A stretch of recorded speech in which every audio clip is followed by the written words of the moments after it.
ఒక ఊరిలో చింటూ అనే బాగా చిలిపి పిల్లవాడు ఉండేవాడు. అతనికి ఆడడం, బయట తిరగడం అంటే చాలా ఇష్టం. ఎప్పట్లాగే ఒకరోజు చింటూ అడవిలోకి వెళ్ళాడు. ఆ అడవిలో ఒక అందమైన చెట్టు కనిపించింది. ఆ చెట్టు పచ్చగా పెద్దగా ఉంది. చింటూ ఆ చెట్టును చూసి ఆశ్చర్యపోయాడు. ఎందుకంటే ఆ చెట్టు ఇలా మాట్లాడింది. హలో, నేను మాయా చెట్టును. నువ్వు నన్ను ఏ కోరిక అడిగినా ఆ కోరిక తీరుస్తాను అని చెట్టు చెప్పింది. ఆ చెట్టు చెప్పింది విని చింటూ చాలా ఆనందపడ్డాడు. నా కోరిక ఏదైనా నేను కోరుకోవచ్చు కదా, అది నువ్వు నిజంగా తీరుస్తావు కదా అని అడిగాడు. అప్పుడు ఆ చెట్టు ఇలా అనింది, అవును, నిజంగా తీరుస్తాను, కానీ నేను నీ కోరిక తీర్చాలంటే ముందుగా నేను చెప్పిన పనిని నువ్వు చెయ్యాలి అని చెప్పింది. అప్పుడు చింటూ, నువ్వు నా కోరిక తీరుస్తానంటే నేను ఏ పనైనా చేస్తాను, ఏం చేయాలో చెప్పు అని అంటాడు.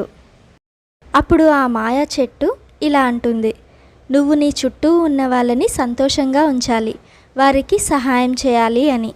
అందుకు చింటూ మొదట ఆలోచనల్లో పడ్డాడు. ఇది సరే, కానీ ఎలా చేయాలి అని. తర్వాత రోజు నుండి చింటూ తన స్నేహితులకు సహాయం చేయడం మొదలుపెట్టాడు.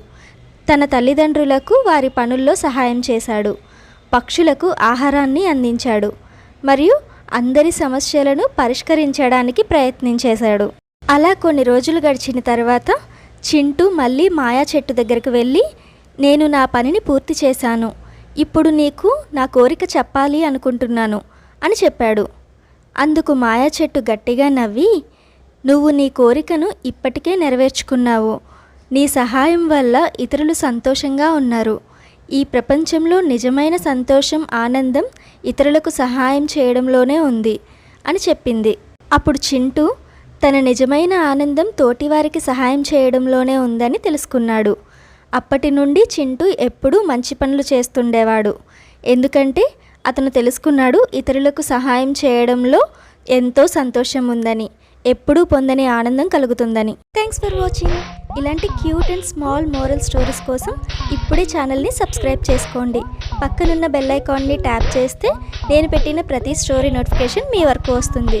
Thank you.